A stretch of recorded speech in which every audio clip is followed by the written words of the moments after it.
أشهد أن لا إله إلا الله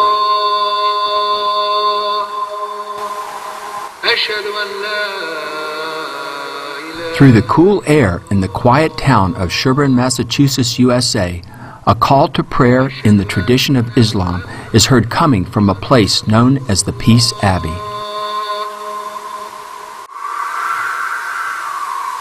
Muhammad sallallahu alayhi wa sallam, peace and blessings of Allah be upon him, was a mercy to the universe.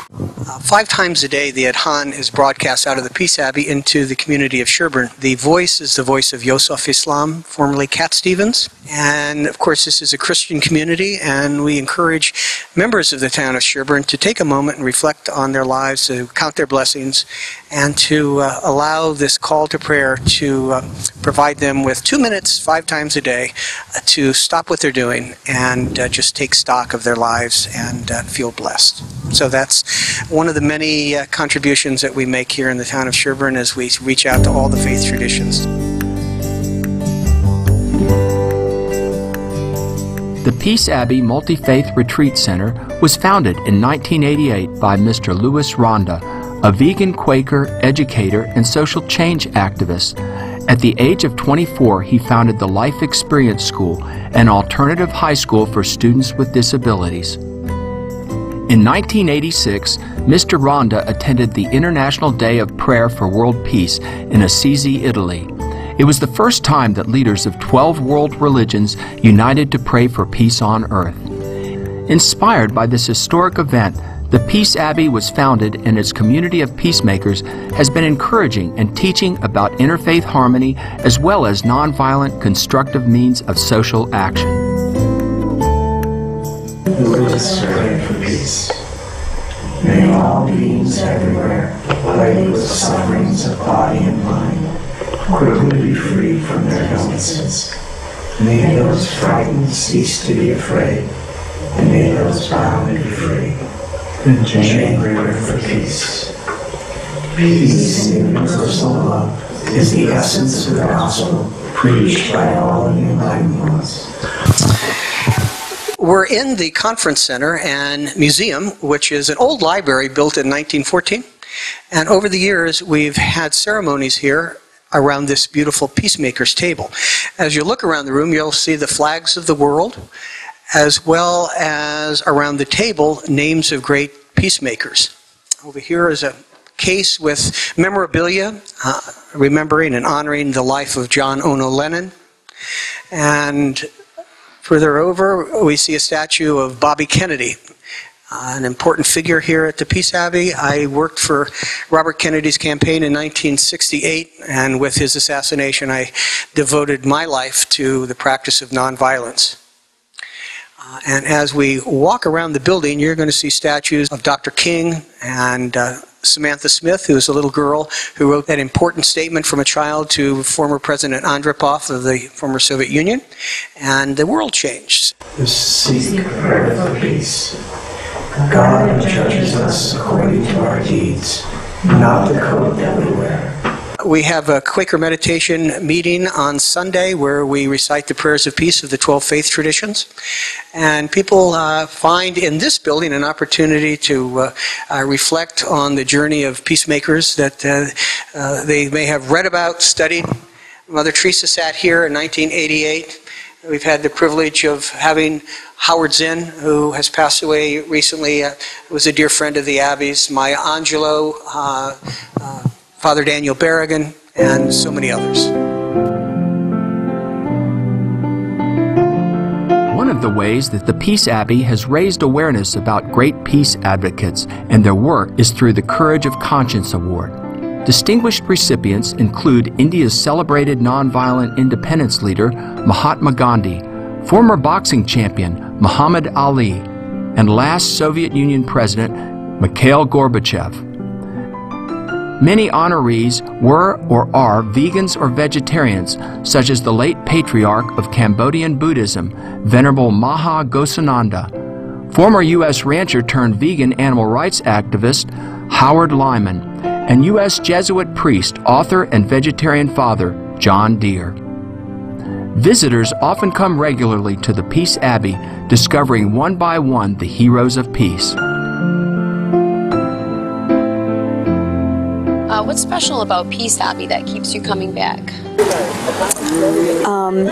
I think it's how real it is, in that it's hard to find places where everybody is honestly looking for the same thing, and that is in terms of not thinking of the self, but thinking of others.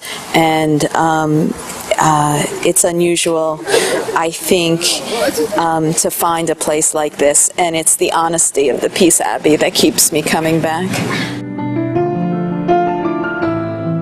There are many places to explore at the Peace Abbey, such as the Multi-Faith Chapel, Pacifist Living History Museum, Pacifist Memorial, the Conscientious Objectors Hill of Remembrance, Sacred Cow Animal Rights Memorial, and the Vegan Peace Animal Sanctuary. When we return, we'll find out more about the Peace Abbey's remarkable efforts to promote cruelty-free living. Please stay tuned to Supreme Master Television. Clearly, being pacifist without being a vegetarian is really missing out on the opportunity 3 times a day to practice what we preach. So as an anti-war activist, as a pacifist, and as a vegan, I can say that there's nothing more important than taking the animals into consideration as we practice our philosophy of peace and justice and nonviolence.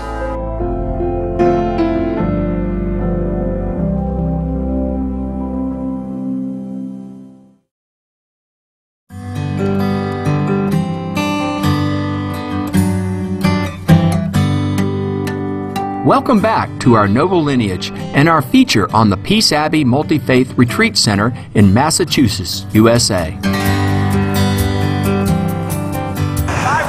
I think this gentleman right here, Gandhi, is a supreme example of somebody whose life is built on spiritual foundation, and yet he embodies that spiritual action in work in the world to make the world a peaceful, better place. His notion of satyagraha, the force of truth, that truth itself is so powerful that it can change the world, and that's his message. Mr. Dan Dick is one of the peace chaplains of the Abbey. Like Gandhi in his time, Dan Dick leads a compassionate, plant-based lifestyle.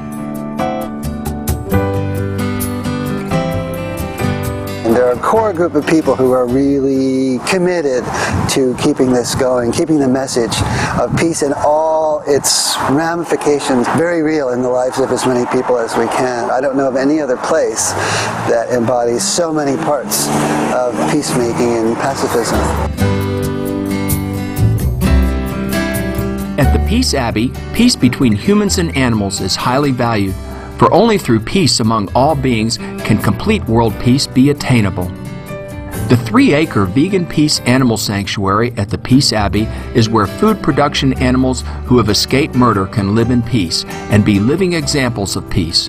It was founded 15 years ago with the first resident, Emily the Sacred Cow, who had miraculously fled from a slaughterhouse and became an international symbol of courage and wisdom. Today, a group of visitors encircle Emily's statue in a solemn ceremony. And in closing, I'll read the plaque, "Final Resting Place of Emily the Cow. Out of respect for Emily and all animals, consider refraining from eating meat for the rest of the day or for the rest of your life." It's someplace that everyone can feel at home, everyone can feel welcome, no matter what your background or whatever your beliefs are. It can be very serious, it can be very touching, and it can be very fun. Do you like coming to visit here at the Peace Abbey? Yeah, it's fun. You know, everyone here always says you never know what's going to happen when you show up, and that's very true. When we came, we had no idea that we were going to end up doing this, and I don't know, Oh, it's cool. And who's your favorite hero in the museum and why? I don't think I can pick a favorite. I like them all. Are you a vegan or a vegetarian? I'm a vegan. I think a big part of it is just allowing children to understand what peacemaking really is. That it's not some pie in the sky thing that governments are going to do. It's something that really starts inside of you. It starts with every decision you make. The kinds of things you eat, the kind of clothes you wear, the kind of attitude that you bring to your relationships with other people. Peacemaking really is an internal process, and I would love to find some way to reach as many people as possible to help them understand what a precious process that is. Do not injure any living being. This is the eternal, perennial, and unalterable way of spiritual life. A weapon, howsoever powerful it may be, can always be superseded by a superior one. But no weapon can, however, be superior to nonviolence and love. We'll have concerts, we'll have lectures. The Boston Vegetarian Society has a potluck here. Once people do come here, they're very moved. It does change people's lives. I have a friend who talks about Emily the cow, and says, "That cow, now I can't eat meat anymore." His life was changed by his encounter with Emily in a way that he didn't really plan or ask for. But once he had the awareness, once his eyes were opened, he couldn't go back. And that's the kind of experience that we hope to help people have. It's not you've got to argue or have debates about is it right or not to eat animals. It's something that people can see for themselves. It's self-evident. Animals are just as important as people.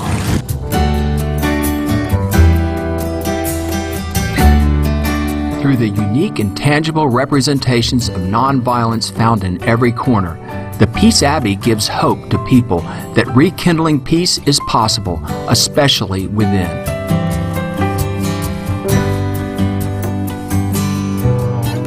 Every single choice we make affects the universe in the largest possible picture. So, as a vegan, I don't find it a hardship.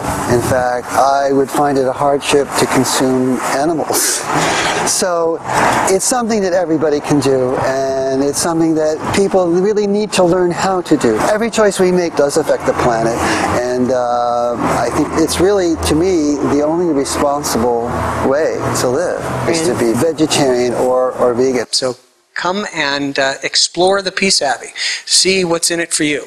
But most importantly, make sure that your community, wherever you live, has environments that nurture our awareness so we can be kind to each other and especially kind to the animals we share the planet with. The whole idea is what can we do to better the situation for all beings, and nothing is more important than choosing a plant-based diet.